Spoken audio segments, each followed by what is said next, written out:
কি নাম আপনার? আমার নাম চন্দন কুমার রায়। আচ্ছা, ইন্টারভিউটা কেমন হলো একটু বলুন আমাদের। ইন্টারভিউ আমি ছিলাম আজকের দিনের সব থেকে একদম শেষের ক্যান্ডিডেট, টেবিল নাম্বার 7। আচ্ছা, সবার একদম প্রত্যেকেরই দেওয়া শেষ, একদম সবার শেষে আমি। তো প্রথমে গেলাম, প্রথমে গিয়ে ওনারা বসতে বললো, যথারীতি নমস্কার করলাম।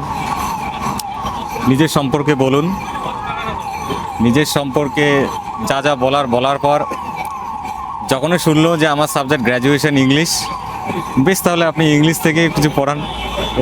ওনারা একটা 3 একটা বই দিল, দুমদাম একটা পেজ তুলে দিল, এই বিষয়টা আপনি পড়ায় দেখান। ধরে নিন আমরা স্টুডেন্ট, আপনি শিক্ষক, আমাদের 3 জনকে আপনি আপনার ছাত্র ভেবে পড়ান। কিচ্ছু লিখতে হবে না, সাবজেক্ট, টপিক, সাব টপিক কিচ্ছু লিখতে হবে না, লেখা শুরু করে দিন। যথারীতি লেখা শুরু করলাম। ওই অবস্থায় আবার মিনিং জিজ্ঞেস করছে, এটার অর্থ কী, এটার অর্থ কী, ঠিক আছে। তারপর থামিয়ে দিল, মোটামুটি 3 মিনিটের পর থামিয়ে দিল। বসলাম, বসার পর একজন ম্যাম জিজ্ঞেস করলো, আপনার ক্লাসে কোনো একটা স্টুডেন্ট আপনাকে ভ্যাঙাচ্ছে, সেক্ষেত্রে আপনার করণীয় কী হবে? বললাম যে যেটা করণীয় ওটাই কি। তারপর আরেকজন বলল যে এই যে যোগ, যে পড়া যোগটা কি ভূমিকা, ঠিক আছে, স্টুডেন্টের ক্ষেত্রে।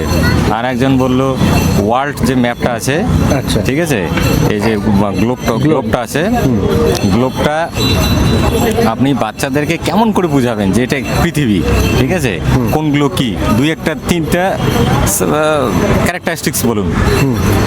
তারপর একটা স্পেলিং জিজ্ঞেস করেছিলেন, আচ্ছা, মিসলেনিয়াস, আচ্ছা, ঠিক আছে, ইংলিশে শুনে মিসলেনিয়াস, এই মোটামুটি। আচ্ছা, ওভারঅল আপনার কেমন লেগেছে? আমি যে টেবিলে ছিলাম 7 নম্বরে, হ্যাঁ। এভারেজ টাইম 15 মিনিট, এই জন্য তো 3:30 হয়ে গেল প্রায়, হ্যাঁ। ঠিক আছে। আমি একদম মানে সবাই বেরিয়ে গেছে, সেকেন্ড ইন্টারভিউ শুরু হয়ে গেছে, আমি বেরোলাম এখন। 7 নাম্বার টেবিলে অনেকটা সময় বেশি লাগছে।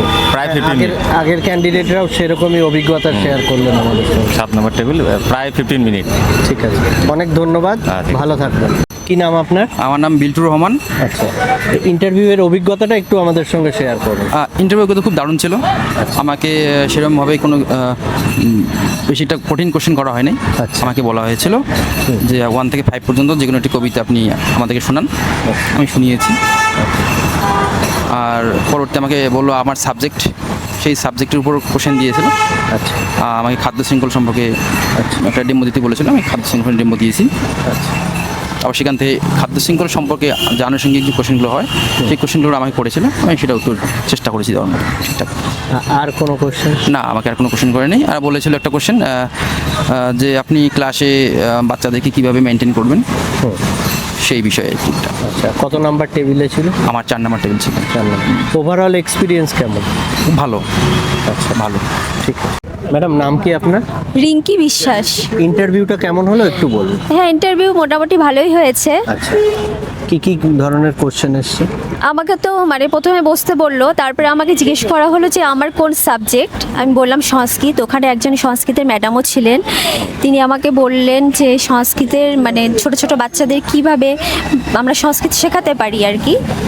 তারপরে মাঝখানে একজন স্যার জিজ্ঞেস করলেন যে সংস্কৃতের একজন পণ্ডিতের নাম বলো। তারপরে রিসেন্ট মানে প্রাচীন আগেকার যুগের পণ্ডিতের নাম বলছিলাম, কিন্তু ওরা চাচ্ছিল যে মানে বর্তমানে এমন কোনো পণ্ডিতের নাম। তখন আমি বললাম। তারপরে জিজ্ঞেস করলো যে আমার মানে কি ভালো লাগে, কোন সাবজেক্ট পড়াতে ভালো লাগে। আমি পরিবেশ বললাম, অঙ্ক বললাম। তখন ওনারা পরিবেশের একটা ডেমো দিতে বললো। সেটা মানে পরিবেশের গাছের সাথে পরিবেশের সম্পর্ক। ও আরেকটা বলেছিল যে প্লাস্টিকের বোতল তো ওই যে আমরা ব্যবহার করি, তাহলে তুমি বাচ্চাদের কীভাবে বলবে যে এটা প্লাস্টিকের বোতলটা মানে কি ব্যবহার করা উচিত কি উচিত না। আমি তখন প্রথমে বলতে যাচ্ছিলাম যে প্লাস্টিকের বোতল তো মানে মাটিতে সহজে, এমনি প্লাস্টিক তো মাটিতে সহজে মেশে না। তখন ওরা বললো না, আমরা যে জলটা ব্যবহার করছি। আমি বললাম যে না, দীর্ঘদিন আমি তাহলে এভাবে বলতে পারি, বোতল যদি ব্যবহার করে দীর্ঘদিন বোতল ব্যবহার করা উচিত না, কারণ তার বদলে স্টেনলেস স্টিল বা এরকম জাতীয় ব্যবহার করা উচিত বোতল। এটুকু। আর কিছু আর কিছু ছবি বলেনি। আঁকার ব্যাপারটা? হ্যাঁ, ছবি আঁকার আমি গাছের ছবি এঁকেছিলাম, তখন ওনারা বললেন যে গাছের ছবিটা ভালো হয়েছে। আচ্ছা, আপনি কি ডেমোতে গাছের ছবি এঁকেছেন? হ্যাঁ, গাছের ছবি। ডেমোটা কিসের উপর দিলেন? ডেমোটা আমাকে পরিবেশ থেকে দিতে বলা হয়েছে। পরিবেশের উপরে। আর ওভারঅল ওনাদের ব্যবহার কেমন? খুব ভালো। আচ্ছা, কত নাম্বার টেবিল ছিল? 2 নাম্বার টেবিল ছিল। অনেক